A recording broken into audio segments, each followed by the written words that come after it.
오늘 제목은 참된 신앙 그리고 인본주의 신앙이라는 제목으로 말씀을 정해 보았습니다. 우리가 하나님 앞에서 참된 바른 신앙을 가지고 나아갈 때에 하나님이 받으시고 하나님이 마침내 사용하신다라고 하는 것입니다. 우리 신앙생활을 하다 보면은 여러 가지 힘들고 어려운 일들이 많이 있습니다. 그런 때에 우리는 어떻게 생각해야 될까요? 신앙생활은 단순하지가 않습니다. 잘 성장하고 극복하면서 이기면서 우리 신앙이 온전한 대로 나아가지 않으면 안 된다라고 하는 것입니다. 요한복음 9장에 보면은 예수님께서 소경의 눈을 보게 눈이 뜨여지게 하는 기적의 사건이 있게 됩니다. 평생 소원이었던 그 눈이 뜨여지게 되어졌으니 얼마나 행복하고 그 기대의 기대감은 얼마나 컸을까요? 이제는 됐구나. 이제는 내가 행복하게 살 수 있겠구나라고 이 예수님의 기적의 치유의 주인공은 이제는 무언가 좋은 일이 있을 것이다라고 생각을 했을 것입니다. 그런데 이게 웬일입니까? 유대 당국의 여러 사람들이 찾아와서 어떻게 눈을 떴느냐, 누가 눈을 뜨게 했느냐 하면서 왜 안식일에 눈을 뜨게 했느냐 하면서 막 취조하고 갑작스럽게 눈을 뜨게 된 것에 대해서 막 축하하고 잘됐다 하고 이렇게 함께 기뻐하는 것이 아니라 안식일에 왜 눈을 뜬 이 장본인 눈을 뜨게 한 사람은 도대체 누가 눈을 뜨게 했느냐 하면서 이 사람을 막 몰아붙이는 거예요. 가족도 그 부모에게도 물어보고 그러는 것입니다. 이런 상황 속에서 눈을 떠본 현실이 생각만큼, 기대한 만큼 다르다는 것을 직시하는 것을 보게 됩니다. 앙드레 지드의 좁은 문이라는 책의 내용을 보면은 개안 수술을 한 여인이 있습니다. 이 수술을 하여서 내가 드디어 눈이 뜨여지게 되었구나. 그러면서 아름다운 세상을 바라보면서 기뻐함으로 그 뜬 눈으로, 개안되어진 눈으로 바라보니까 그가 생각하고 기대한 것과는 달랐던 세상을 보게 됩니다. 세상 사람들의 얼굴에 어두움과 근심과 여러 가지 욕망에 서려 있는 모습들, 이러한 모습들을 통하여서 정말 내가 생각하고 기대했던 세상이 사람들이 아니구나 하면서 눈 뜨게 된 것을 후회하였다는 얘기도 나온다고 합니다. 우리도 신앙생활을 하면서 기대하는 바가 있습니다. 바라고 소망하는 것들이 있습니다. 내가 추구하는 행복들이 신앙생활을 하면서 바로 그 즉시 이루어지기를 소망합니다. 그런데 전에 느껴보지 못한 또 다른 고민과 문제들도 생겨나게 된다 하는 것입니다. 신앙생활 열심히 하려고 한다 하더라도 교회 와서 보면은 오히려 실망을 가져주는 사람들도 의외로 많이 있습니다. 내가 생각하는 것 그 이상의 잘못되어진 것들도 눈에 보입니다. 들어옵니다. 이러면서 오히려 더 신앙생활에 대한 염려와 또 행복보다는 두려움과 근심이 더 많이 생겨나는 것을 보게 됩니다. 신앙생활을 한다 하더라도 상처받을 일들이 많이 있을 수 있다는 것입니다. 새로운 세상에 내가 새 힘을 가지고 성장하지 않으면 도대체 넘어야 될 장애물들이 너무나도 많이 있다는 것입니다. 이 세상은 변하지는 않습니다. 중요한 것은 뭐예요? 내가 예수님을 믿고 나의 신앙이 성장하고 변화되어지지 않으면 여전히 이 세상은 추하고 상처받을 일이 많고 이해되지 못하는 많은 일들이 있다라고 하는 것입니다. 예수님께서 이 요한복음 9장의 이 소경에게 조용히 있을 때 찾아오셨습니다. 그리고 내가 눈을 뜨게 한 바로 그다라고 하면서 내가 주를 믿느냐, 나를 믿느냐라고 했을 때에 내가 주님을 믿습니다. 세상 사람들이 다 나를 버리고 나를 신문한다 하더라도 나의 눈을 뜨게 하시는 분은 바로 당신 예수님이 바로 분명하시기 때문에 내가 예수님을 부인할 수가 없습니다. 아마 그 소경의 이름은 바디메오, 이름이라는 그 소경이라는 이름이 밝혀졌을 것입니다. 이름이 주어졌습니다. 무명의 사람에게 예수님은 유명의 이름을 주시는 것입니다. 우리 신앙생활 하면서 우리도 두 마음, 두 신앙을 가지는 경우들이 있습니다. 어두운 마음을 가질 때도 있고, 밝은 마음을 가질 때도 있고, 긍정적인 생각을 가지고 나아갈 때도 있고, 부정적인 생각을 가지고 살 때도 있습니다. 근데 이것이 이 둘이 우리 마음속에서 대립하고 갈등하는 일들이 종종 있다라고 하는 것입니다. 신앙생활 하면서 이 두 가지 마음, 이것이 서로 다투고 싸웁니다. 인간주의 신앙, 인본주의 신앙, 그리고 오늘 말씀하는 참된 신앙. 이것이 우리 안에서 어떻게 정리되어지고 자리 잡아야 될 것인가? 그것을 우리가 함께 고민할 수 있길 원합니다. 우리가 어려울 때는 주님을 찾는데 그냥 찾지 않습니다. 사람들을 구하고 의지하고 내가 할 일들을 다 해보고 그래도 안 됐을 때에는 어찌할 수 없을 때 하나님은 한번 해주시려나? 그러면서 그제서야 하나님을 찾게 되는 일들이 많이 있습니다. 크고 작은 모든 문제들에 있어서 주님은 우리와 상의하며 함께 동행하면서 같이 함께 대화를 하면서 그 문제에 대해서 함께 고민하면서 하기를 주님은 원하시지만은 그때 주님을 찾지 않습니다. 내가 고민하고 내가 염려하고 아니면 더 큰 어떤 더 힘이 되는 사람을 찾거나 힘을, 권력을 찾는다라고 하는 것입니다. 나에게 어떤 큰 도움을 가져다 주는 어떤 손길이 없나? 그런 사람이 없나? 그런 일들이, 사건이 일어나지 않는가? 그러면서 오늘의 문제를 봅니다. 나에게 뭔가 좀 좋은 일들이 벌어지지는 않을까 생각하면서 따라갑니다. 그게 바로 신앙의 공백화입니다.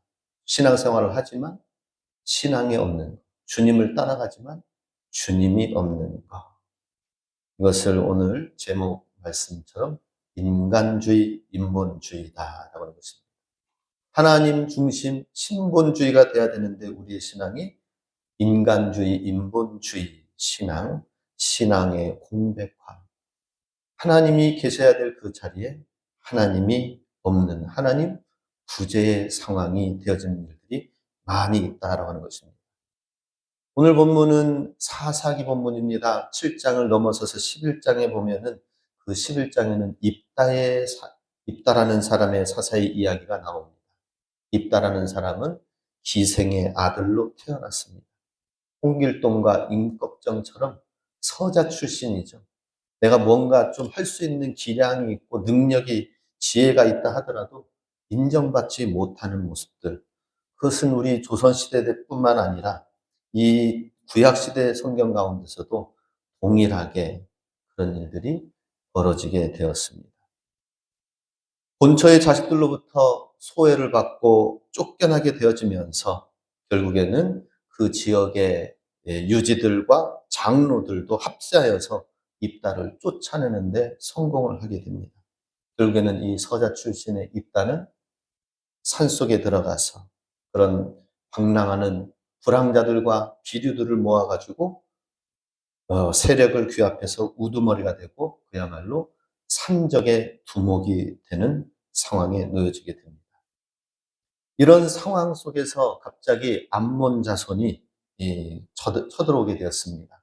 이스라엘을 쳐들어와서 이스라엘 민족을 위협하였을 때에 그제서야 이스라엘 장로들이 생각을 합니다. 이 위기 앞에서 어떻게 해야 될 것인가. 암몬 족속이 쳐들어왔을 때에 지금 이스라엘 부족들은 사방에 곳곳에서 흩어져 있기 때문에 전보를 붙이고 그 군대를 소집하고 하는 데는 시간이 많이 걸립니다. 그러니 이스라엘 장로들이 선택한 것은 무엇입니까? 그때 당시는 사사시대에는 왕이 없습니다. 신정 정치 시대입니다. 하나님이 직접 다스리고 통치하고 보내시고 세우시고 응답하시는 때에 달하는 것이죠. 백성들이 전쟁 앞에서 찾고 구한 것은 무엇이냐? 하나님이 아니라 바로 저 산속에 그때 버리고 쫓아냈던 그들이 나름대로의 힘을 가지고 규합해서 세력을 가지고 있기 때문에 입다와 함께 입다를 불러서 산속의 입다를 찾아가서 우리의 왕이 되어 달라. 우리의 전쟁의 지도자가 되어 달라라고 하는 것입니다. 우리의 장관이 되어 달라. 여기서 바로 신앙의 공백화, 인본주의, 인간주의 신앙이 나오게 됩니다. 하나님을 믿고 하나님께 구하고 하나님 어떻게 해야 됩니까 하면서 하나님이 나오지 않는 시대, 그것이 바로 사사시대다라고 하는 것입니다. 하나님을 구하면서 나가야 되는데 그러지 못한 상황 속에서 입다에게 찾아 나아갑니다. 입다는 이런 상황 속에서 자기를 그동안 버려서 서자 출신의 사람을 인정하지 않고 쫓겨난 상황에서 이제는 부르니까 어떻게 됐습니까? 나름대로 하나님을 믿고 의지한다고 하지만은 그도 하나님을 믿고 신앙생활을 한다 하지만 여전히 온전하지 않는 모습을 갖게 됩니다. 그것은 여기서도 사사이기도 하지만은 이스라엘 민족을 구원하는 지도자이기도 하지만 여전히 문제가 많이 있는 것을 보게 됩니다. 이 이스라엘 백성의 부르심 앞에 한 가지 하나님 앞에 기도하면서 서원하며 기도하는 내용이 사사기 11장 30절 31절에 나옵니다. 그가 여호와께 서원하여 이르되 주께서 과연 암몬 자손을 내 손에 넘겨 주시면 내가 암몬 자손에게서 평안히 돌아올 때에 누구든지 내 집 문에서 나와서 나를 영접하는 그를 여호와께 돌릴 것이니 내가 그를 번제물로 드리겠나이다 하니라. 암몬 자손과 싸워서 자기 자신이 죽을지 어떻게 알겠습니까? 자기 운명이 지도자라고 세워가지고 좋다 해서 권력의 자리를 취한다고 해서 되는 문제가 아니라 하나님이 나와 함께 하신다면, 그래서 암몬 자손과 싸워서 승리하여 돌아오고 생존해서 승리의 시간을 우리에게 주신다면은 돌아와서 처음 집 문을 들어가며 나올 때에 누구든지 내 집 문에서 나와서 나를 영접하는 그를 여호와께 돌릴 것입니다. 예, 그 집 식솔들의 종과 하인들이 먼저 쫓아나올 줄로 생각을 했는가 봅니다. 그런데 그를 번제물로 드리겠다라고 한 이것은 결국에는 하나님이 승리케 하셨지만은 이후에는 너무나도 처절하고 힘든 아픈 시간을 경험하게 됩니다. 승리를 경험하였지만은 신앙을 가지고 하나님을 찾고 그랬지만 신앙은 신앙이되 하나님 공백 신앙, 인본주의 신앙. 그 결과는 11장 34절에 입다가 미스바에 있는 자기 집에 이를 때에 보라 그의 딸이 소굴을 잡고 춤추며 나와서 영접하니 이는 그의 무남 동녀라. 무남 동료 외동딸이 먼저 그 집의 문을 열고 나와서 입다를 환영하고 맞이하고 춤을 추고 기뻐하면서 나오는 거예요. 이 모습을 보고 다음 절 35절에 입다가 이를 보고 자기 옷을 찢으며 이르되 어찌할꼬 내 딸이여 너는 나를 참담하게 하는 자요 너는 나를 괴롭게 하는 자 중에 하나로다. 내가 여호와를 향하여 입을 열었으니 능히 돌이키지 못하리로다 하니. 어떻습니까? 분명히 전쟁에서 승리하며 돌아오긴 했는데 이 사사시대는 뭔가 불완전한 시대거든요. 우리 히터가 좀 따스하니까 졸음이 오는 것 같은데 졸음막이 쫓아내시기 바랍니다. 예, 우리 신앙의 굉장히 중요한 부분을 지금 말씀을 나누고 있습니다. 자, 서원하여 돌아왔을 때에 그를 맞이한 사람은 무남 동료 외동딸이었다라고 하는 것입니다. 하나님을 믿고 신앙생활을 하고 기도는 하면서 하나님을 의지하면서 나아가긴 하지만은 무언가 불안한 시대, 불안정한 시대가 사사 시대인 것을 보게 됩니다. 하나님의 구원을 체험하고 경험을 했지만 그거와 더불어서 동시에 쓰고 힘들고 아픈 결과를 또 함께 맞이하는 것. 그것은 뭐예요? 있다가 하나님의 성경의 말씀에 입각하지 못한 신앙생활을 했다는 것입니다. 하나님의 말씀, 하나님이 어떤 분이시라는 걸 알았다면 사람을 번제물로 드릴 수가 없는 것이죠. 짐승을 번제로 드린다면 모르겠지만 사람을 번제물로 드리려고 했다는 것. 그것은 그때 당시에 가나안 땅에 다른 종교의 문화의 영향을 받았다는 것입니다. 신앙 생활하면서 다른 신앙의 성경적인 으로 입각한 신앙 생활을 해야 되는데 하나님이 나를 승리해가지고 암몬과의 싸움에서 승리하여서 돌아오게 한다면은 내가 주님을 위하여 이것을 바치겠습니다 하면서 어떻게 했어요? 무난동력 외동딸을 바치게 되는, 그러면서 승리의 기쁨을 취해야 될 그때에 어찌할꼬 내 딸이여 하면서 옷을 찢고 너는 나를 참담하게 하는 자로다 하면서 괴로움을 갖게 됩니다. 승리의 기쁨 그 이상으로 딸을 잃어버리게 되는 아픔을 겪게 된다는 것이죠. 하나님을 믿되 신앙생활을 하되 바른 신앙 성경 위에 세워진다면 하나님의 축복과 은혜를 온전히 누리면서 나아가게 될 텐데 그러지 못한 불완전한 사사의 시대의 모습, 이것은 오늘 우리가 신앙생활을 하는데도 동일하게 일어난다라고 하는 것입니다. 오늘 본문 사사기 7장의 말씀은 사사 기드온의 이야기입니다. 기드온의 이 아말렉 족속과 미디안 족속과의 싸움에서 어떻게 하면 승리할 것인가, 또 전쟁 이야기가 나옵니다. 사사 시대를 보면 진짜 공격을 많이 받은 것을 보게 됩니다. 여러 가지 이스라엘 백성을 얼마나 공격하고 위협하는 존재들이 많이 있는지 사사시대의 모습을 보면 늘 싸우면서 승리하여서 그 앞에서 하나님을 의지하여 승리하는 전쟁의 이야기.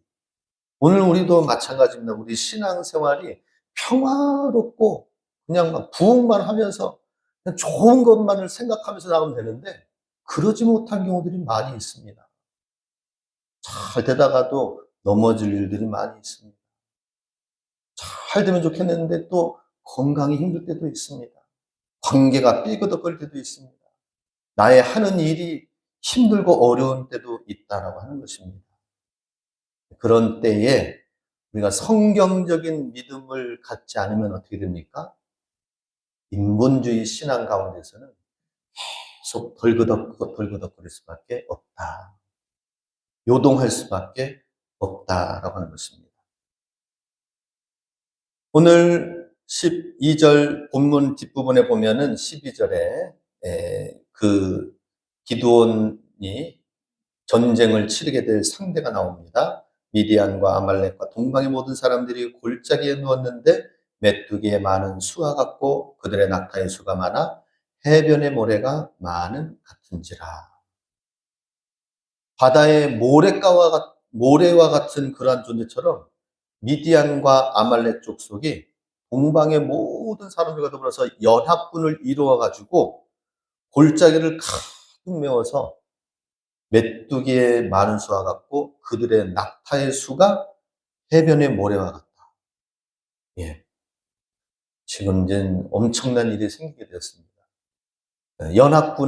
쳐들어오는 연합군의 수는 골짜기를 가득 채웠는데 거기에 또 자세히 보니까 낙타의 수도 바다의 모래수와 같다라고 하는 것이죠. 낙타는 키가 얼마나 큽니까? 예. 우리나라의 말보다, 일반적으로 말보다 훨씬 더 큽니다. 근데 그러한 낙타들의 수가, 그 기병부대가 그렇게 많이 있는 것을 볼 때에 그 숫자가 22,000명이다라고 하는 것입니다. 20만 명이라고 하는 것입니다. 20만. 20만 명에 해당되는 적들이 쳐들어올 때에 각 지파에서 지원자를 모집하여서 2만 2천 명의 이스라엘의 군대를 소집하여 이제 전쟁 가운데에 서게 되었습니다. 20만 군대 앞에 2만 2천 명이 싸우게 되었습니다. 그야말로 10배 이상의 적들이 있게 되는 것이죠. 10분의 1 수준에 해당되는 그 숫자로 어떻게 싸워 승리하겠습니까? 그런데 하나님의 싸움의 계산은 달랐다라고 하는 것입니다.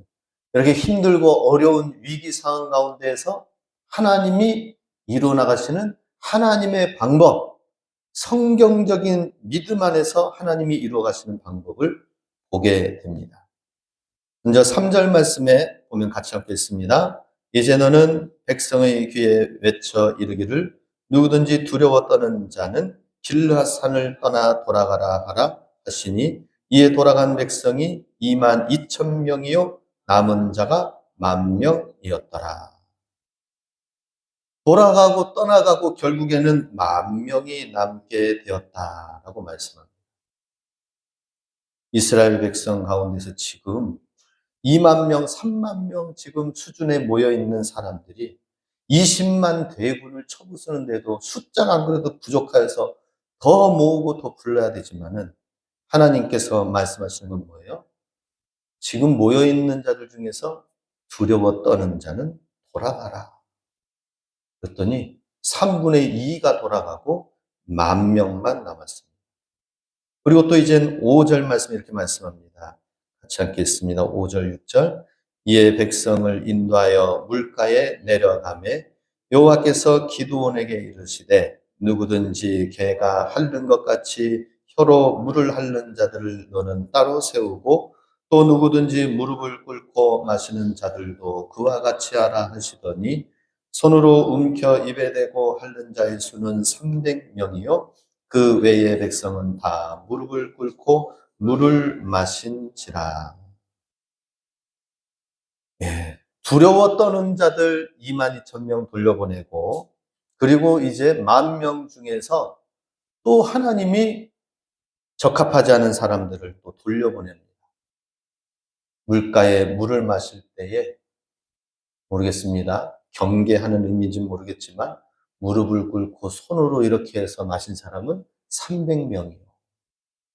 지금 갈증 가운데에서 사방을 둘러보지도 않고 얼굴을 물에 처박으면서 그냥 막 물을 얼굴로 혀로 그냥 바로 마신 사람, 물에 대고 마신 사람은 나머지는 돌려보내라고 말씀합니다.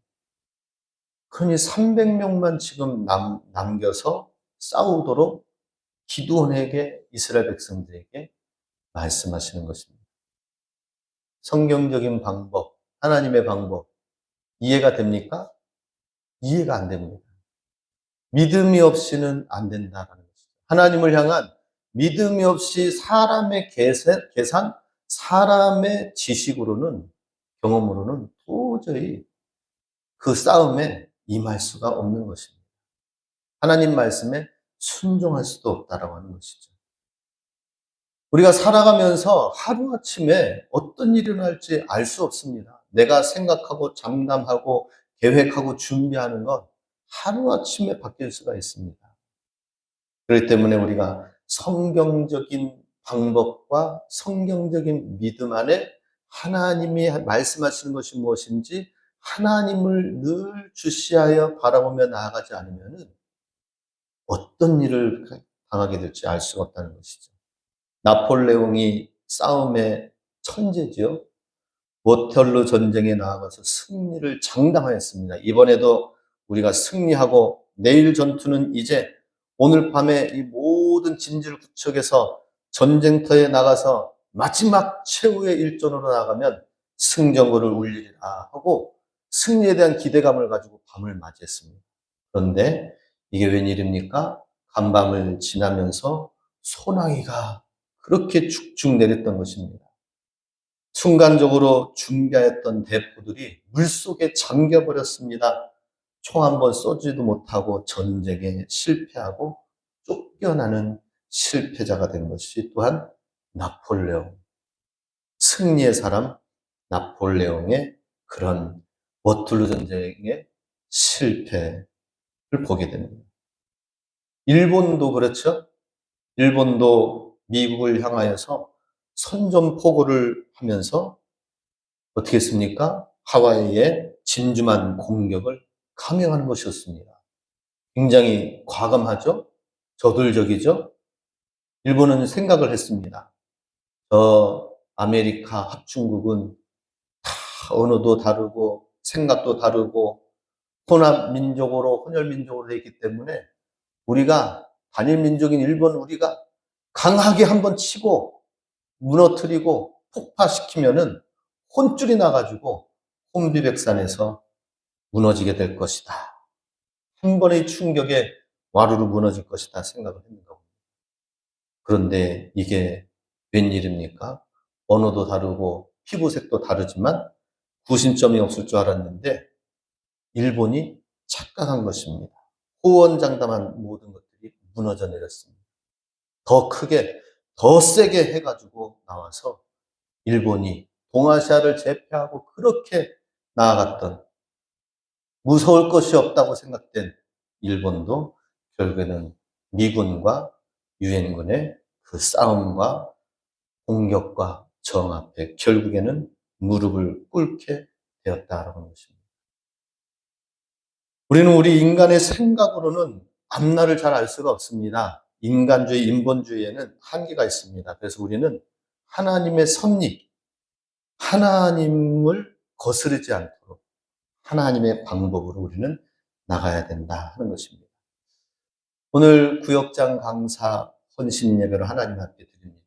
단지 특송하며 나아가는 시간들만이 아니라 뭔가 새로운 마음과 결단과 결심을 갖되 오늘 말씀처럼 성경적 위에 건강한 하나님의 말씀 위에 잘 세워진 그러한 일꾼들이 되어서 구역장 강사가 흔들림 없이 주의 말씀 안에서 성경적인 믿음으로 나아갈 때에 따라가는 구역원들이 같이 믿음으로 따라가지 않겠습니까?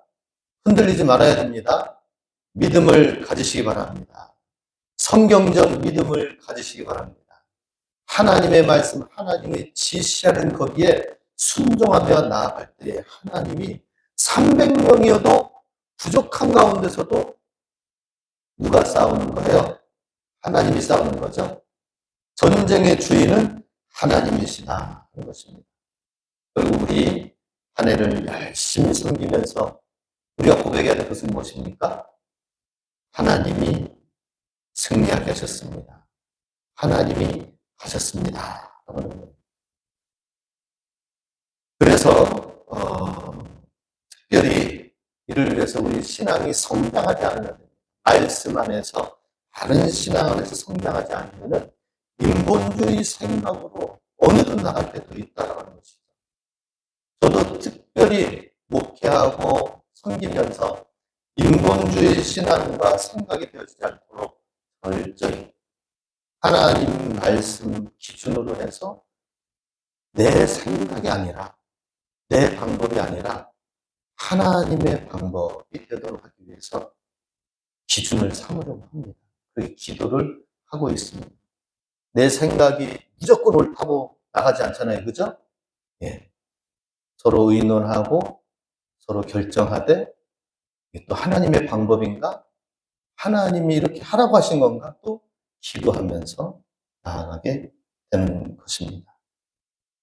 그러기 위해서 우리 함께 올 한 해 하나님 말씀 안에서 열심히 주님을 알고 신앙이 성장하는 것이 무엇보다 중요하다 하는 것입니다. 그러기 위해서 제가 특별히 권하고 권면하는 것은 제자훈련 광고가 지난주부터 떴죠. 자진해서 신청하시기 바랍니다. 제자훈련. 자진해서 신청하시면서 해야 될 분들은 신청을 반드시 해야 됩니다. 거기에다가 내가 신앙으로 내가 하나님 말씀 안에서 말씀으로 씨름하면서 내가 나의 신앙이 잘 되어짐으로 나아가겠다. 이런 마음을 갖기를 사모하는 마음은 신청하시기 바랍니다. 제 시간이 여기저기 쪼개지는 한이 있다 하더라도 제가 뭐 대그룹으로는 안 합니다. 소그룹으로 혹은 1명, 2명, 3명, 4명, 5명까지 해서 나눠서 집중적으로 함께 말씀으로 고민하며 나아가고자 합니다. 우리 신앙에는 여러 가지 유형이 있습니다. 나사로의 자매 형제들이 어떻게 됩니까? 나사로가 있고 마르다가 있고 마리아가 있습니다. 나사로는 어때요? 죽었다가 살아난, 죽음을 체험한 죽음의 기적의 주인공입니다. 그런데 예수님께서 십자가에 못 박아 죽으실 때에 그때 사람들이 십자가에 못 박아라, 못 박아라 하면서 그럴 때에 주님을 따르고 변호하고 예수님은 그런 분이 아니십니다. 예수님은 그런 죄인이 아닙니다 하면서 나선 사람이 있었나요? 가까이 있던 제자들도 다 도망갔어요. 아니 적어도 바로 얼마 전에 며칠 전에 있었던 나사로, 죽었다가 살아난 나사로도 어떻습니까? 예수님은 나를 죽은 나도 살리셨습니다. 이 한마디는 할 수 있었을 거 아니에요. 그런 증언이 좀 있어야 되는데 그런 기적을 경험했다 하더라도 기적의 믿음은 한계가 있습니다. 기적을 경험하고 죽었다 살아나도 말씀 안에서 이게 들어가지 않으면, 성장하지 않으면 안 돼요. 그 옆에 있던 마르다는 어땠어요? 예수님을 지극정성으로 모시고 섬겼습니다. 봉사의 달인 마르다도 예수님의 십자가 앞에서는 조용했습니다. 잠잠했습니다. 그런데 마리아는 어때요? 주의 말씀 듣길 원하고 주의 말씀에 귀를 기울이고 말씀을 깨닫고 아멘, 아멘, 그렇습니다. 맞습니다. 주님을 믿습니다. 그 말씀대로 살겠습니다. 하는 이 마리아는 결국에는 주님께 향유 가지고 깨트리고 나와서 예수님의 장사를 준비하고 맞이하면서 주님 십자가 앞에 같이 함께 준비돼서 나간 손길, 말씀의 사람 마리아였다는 것입니다. 올 한 해 우리 여러 가지 믿음들이 있지만 인본주의 믿음이 되지 않도록 하기 위해서 올 한 해 믿음으로 신앙으로 우리가 씨름하기 원합니다. 그래서 우리 여러 가지 공예배들이 있습니다. 공예배들 어떻게 해서든지 공치지 마시기 바랍니다. 공예배는 공치라고 하는 게 아니에요. 예, 공예배는 정말로 이 예배는 기본적으로 중심을 잡고 나가야 될 우리 신앙생활이다 하는 것입니다.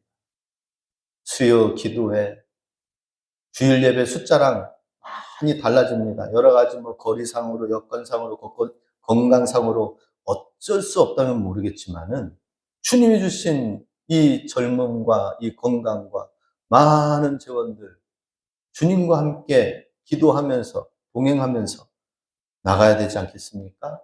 새벽 기도도 마찬가지입니다. 새벽 기도.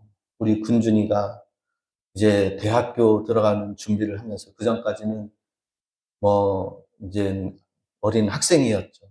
대학생 되고 뭐 이것저것 준비하고 또 떨어져 나가서 이제는 생활할 거 생각하니까 기도해야 될 일들이 많이 있어요.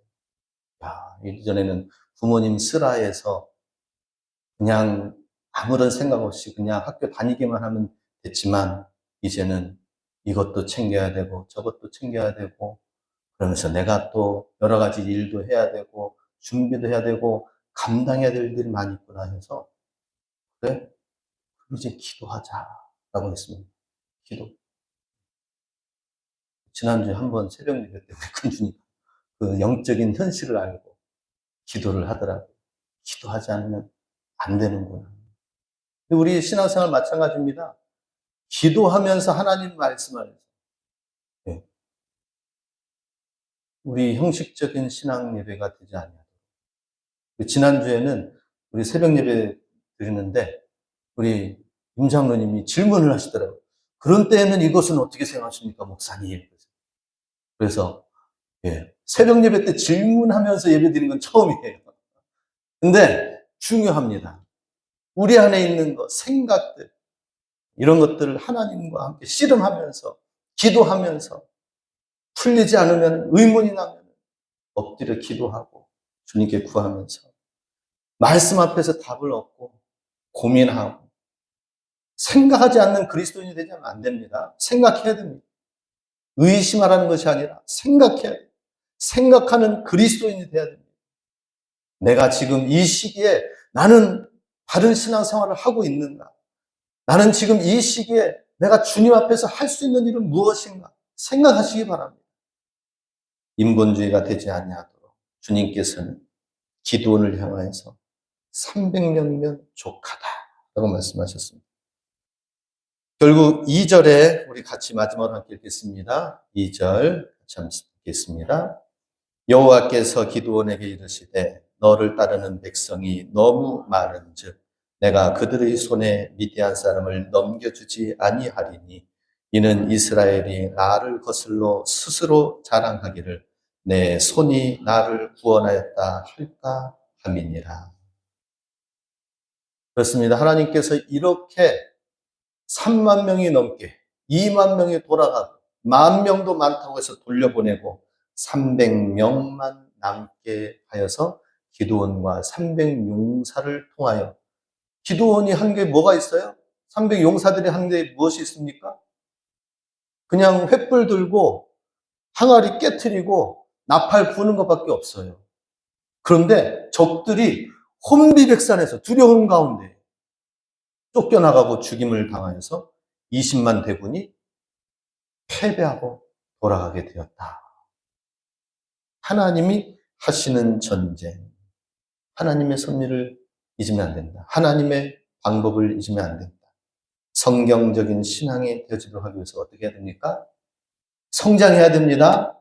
신앙의 성숙이 있어야 됩니다. 올 한 해 신앙의 성장과 성숙과 더불어서 하나님이 부어주신 우리 모든 삶 속에 부어주신 하나님의 은혜와 축복, 교회의 부흥 함께 이루어 가실 수 있길 주님의 이름으로 축복합니다. 아멘. 기도하겠습니다.